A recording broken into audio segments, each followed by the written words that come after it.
से, जहां पर रूस ने एक बार फिर से यूक्रेन पर भीषण हवाई हमला किया है। बुधवार और गुरुवार की दरमियानी रात में रूस ने यूक्रेन की राजधानी कीव को निशाना बनाया।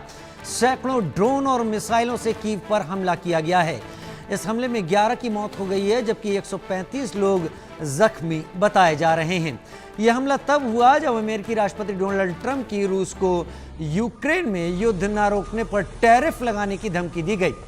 यूक्रेन के राष्ट्रपति व्लादिमीर जेलेंस्की ने बताया कि रूस की ओर से 300 से ज्यादा ड्रोन और 8 मिसाइलें दागी गईं, जिनसे कीव में आवासीय इमारतों को निशाना बनाया गया। रूसी हमले से 9 मंजिला आवासीय इमारत का एक बड़ा हिस्सा ढह गया है।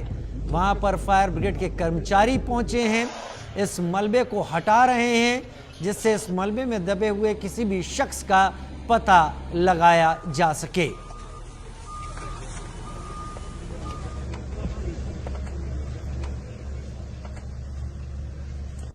अजय जांड्याल हमारे साथ ज्यादा जानकारी के साथ इस वक्त जुड़ गए हैं।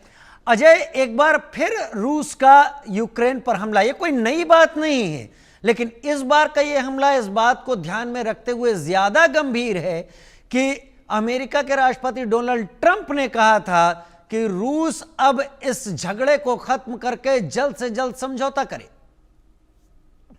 देखिए, बिल्कुल आप राजीव से ठीक कह रहे हैं। जिस तरीके से ट्रंप का कहना कि इस जंग को जल्द खत्म किया जाए वरना टैरिफ लग जाएगा। ट्रंप का जो पिछले कुछ समय से अगर आप देखें तो जो रवैया चल रहा है, तो हर देश को इसी चीज को लेकर जो है वो धमकी दी जाती है। मगर हैरानी की बात यह है कि रूस की जो जवाबी कार्रवाई है, ट्रंप के कहने के बाद जो हमला हुआ है, 300 ड्रोन के साथ बड़ा हमला और कई रिहायशी इलाकों में बमबारी करना, उसमें नुकसान पहुंचाना, ये अपने आप में बताता है कि ट्रंप की अब जो हेकड़ी है, ट्रंप की जो लगातार धमकियां हैं, अब उसका कोई बहुत ज्यादा असर जो है वो देखने को नहीं मिल रहा। शायद यही वजह है कि ट्रंप की धमकियों के बावजूद जो है वो पुतिन के सेना के हमले जो हैं वो तेज हुए हैं।